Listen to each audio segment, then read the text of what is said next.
আমি যদি বলি এই যে একটা মেয়ে পুরা দেশটাকে দাঁড়িয়ে পুরা দেশটাকে পুরা জাতির বুকটাকে ছিন্ন ভিন্ন করে একটা মেয়ে চলে গেল। আমি তো আপনার মাঠটা শোনা তো আসিয়ার সম্বন্ধে আপনারা লিখেছেন ভালো, কিন্তু এরকম আসিয়া কি বাংলাদেশে আর নাই? কিংবা এই আসিয়াকে করুন আর কোন ঘটনা নাই বাংলাদেশে? এই বাংলাদেশে কোনো হত্যা হয় নাই, রেপ হয় নাই, এই বাংলাদেশে মুনিয়া রেপ হয় নাই, এই বাংলাদেশে আরো মহিলা রেপ হয় নাই। আপনারা লিখছেন না কেন? কেন লিখেন না? বলবেন?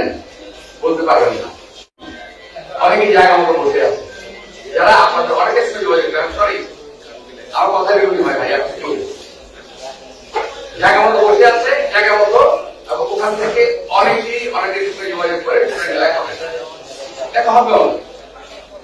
আমাদের আমরা সাংবাদিক আমরা কেন লিখি না যে অমুক অমুক ব্যবসায়ীর সঙ্গে অমুক অমুক রাজনৈতিক দলের সম্পর্ক আছে, কখনো 1500 কোটি টাকা, কখনো 100 কোটি টাকা কেন শুনি আমরা? কেন আমরা লেখা নেই?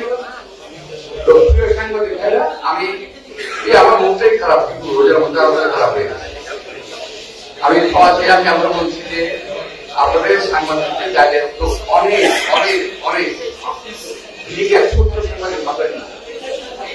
সাংবাদিক ছোট হতে পারেন, কিন্তু আপনার করবেন তাহলে কিন্তু অনেকেই জানে।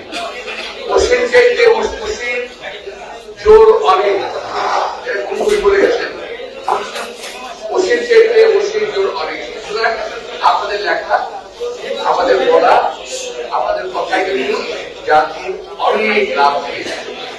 আবার একইভাবে মূল্য হবে অনেক ক্ষতি হয়ে যেতে পারে। সুতরাং প্রিয় ভাইরা, আপনারা সুন্দর করে ইফতারে আয়োজন করেছেন। বাইরে দেখলাম লম্বা, অনেক লম্বা, ছোট্ট একটা কেন্দ্র শুরু করেছেন। মনে ছোট্ট 10 ফিটের বার হতে পারে আমার যতটুকু ধারণা। সেই অভ্যাস অনেক বড় হয়ে গেছে।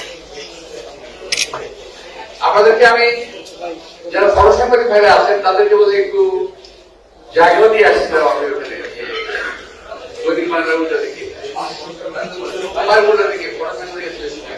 যতটুকু পাচ্ছি সুযোগ যে পাইছি আপনাদের ক্ষতি বেড়ে আমি যে আপনাদেরকে সাংবাদিকদের ব্লগ দিলাম ভাই, এই দুঃখের কথা আমি আজীবনের মধ্যে বলতে পারবো। আমি একা আসামি, যারা ব্লগ দিল তারা কেউ আসামি না। আমার কি দুর্ভাগ্য, আপনাদের কি দুর্ভাগ্য লাগে?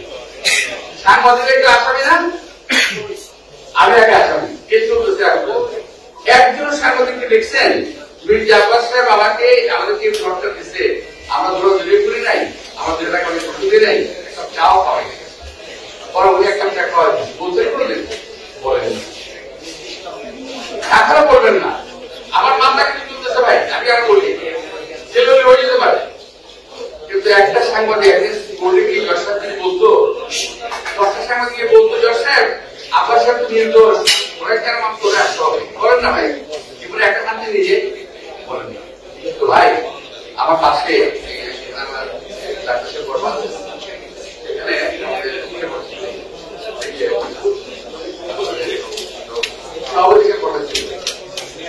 আর বলতেছিল যে আমার ভাই আমরা শুধু দশ ভাই